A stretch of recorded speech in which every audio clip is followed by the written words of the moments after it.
Research बताती है कि जो लोग सेल्फ कंपैशनेट होते हैं, यानी जो खुद के साथ काइंड रहते हैं, हर बात पर खुद को हार्शली जज नहीं करते, वो ज़्यादा खुश, ज़्यादा सक्सेसफुल और इमोशनली बैलेंस रहते हैं।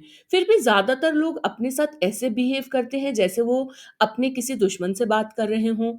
सोचिए, अगर हमारा दिन अपने साथ हार्शनेस से नहीं बल्कि काइंडनेस से शुरू हो, तो ज़िंदगी कितनी हल्की और पीसफुल महसूस होगी।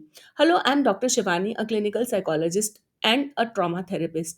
आज हम बात करेंगे सेल्फ कंपैशन की, एक ऐसी प्रैक्टिस जो हमारे नर्वस सिस्टम को काम करती है और हमें हर दिन के स्ट्रेस में भी सेंटर्ड रहने में मदद करती है। जब हम अपने साथ काइंडनेस से पेश आते हैं तो हमारा शरीर नेचुरली रिलैक्स करता है, स्ट्रेस हार्मोन कम होते हैं और हम गलतियों या रिजेक्शन से कहीं ज़्यादा जल्दी उभर पाते हैं। हमारे कल्चर में बचपन से ही ये बिलीफ डाल दिया गया है कि फिट इन करने के लिए हमें परफेक्ट और फ्लॉलेस होना ज़रूरी है। पेरेंट्स, टीचर्स सब ने हमें मिस्टेक के लिए बहुत स्ट्रिक्ट फीडबैक दिया, जबकि लर्निंग में गलती और फेलियर नेचुरल है। पर उस स्ट्रिक्टनेस ने हमारे अंदर मिस्टेक के साथ एक डिस्टॉर्टेड रिश्ता बना दिया। हमें बार-बार शर्म महसूस कराई गई और हमने वो हार्श टोन अपने अंदर की सेल्फ टॉक में भी बसा ली। अब वो इनर क्रिटिक हर वक्त कहता है, तुमसे नहीं होगा, तुम एक्सेप्ट नहीं किए जाओगे, तुम फिट इन नहीं होते। और फिर वही पैटर्न हम अपने रिलेशनशिप्स में भी दोहराते हैं। स्पाउस के साथ, कलीग्स के साथ हम दूसरों को गलत ठहराते हैं, सालों पुरानी बातें याद दिलाते हैं। सेल्फ क्रिटिसिज्म कभी टेम्परेरी मोटिवेशन तो दे सकता है, पर लॉन्ग टर्म में वही एग्जॉशन, एंजाइटी और शेम बढ़ाता है। धीरे धीरे हम अपने असली सेल्फ को दबाने लगते हैं और खुद पर डाउट करने लगते हैं। अब बात करते हैं कि करना क्या है।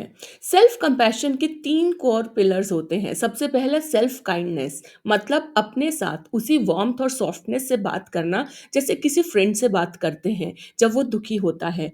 जब माइंड हार्श हो, खुद से कहें कि मैं सीख रहा हूँ और गलती होना कोई बड़ी बात नहीं है।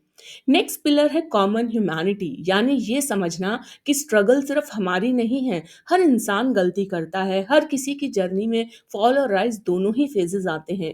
जब हम ये समझते हैं कि हम अकेले नहीं हैं, तो गिल्ट और आइसोलेशन धीरे धीरे कम होने लगता है। और यही अवेयरनेस हमें दूसरों के लिए भी ज़्यादा काइंड और अंडरस्टैंडिंग बनाती है। जब लोग हमारी उम्मीदों के मुताबिक व्यवहार नहीं करते, तो हम उनके साथ भी जेंटल होते हैं।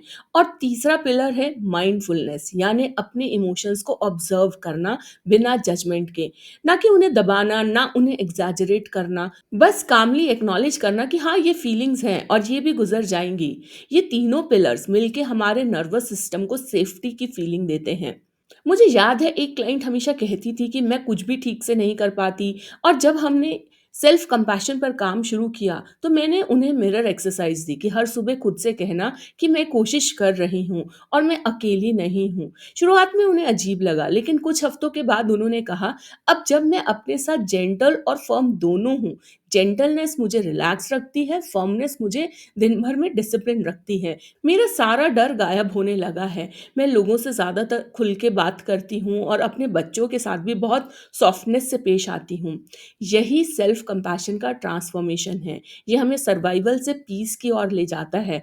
तो याद रखिए, सेल्फ कंपैशन कोई वीकनेस नहीं है, ये इमोशनल मास्टरी की पहचान है। सेल्फ काइंडनेस, कॉमन ह्यूमैनिटी और माइंडफुलनेस, यही वो 3 कीज़ हैं जो हमारे अंदर शांति और क्लैरिटी को अनलॉक करती हैं। पीस बाहर नहीं मिलता, वो अपने अंदर की काइंडनेस से पैदा होता है। तो आप कमेंट्स में बताइए कि आप इस बात को अपनी ज़िंदगी में कैसे प्रैक्टिस करेंगे और किन गलतियों के लिए आज से आप अपने साथ काइंड बनने का प्रॉमिस करते हैं। शेयर कीजिए अपना एक्सपीरियंस, और अगर आप जानना चाहते हैं कि हमने पीपल प्लीजिंग की हैबिट कब और कहाँ से स्टार्ट की और उससे बाहर निकलने के लिए हमें क्या स्टेप लेना चाहिए, तो ये वीडियो ज़रूर देखें।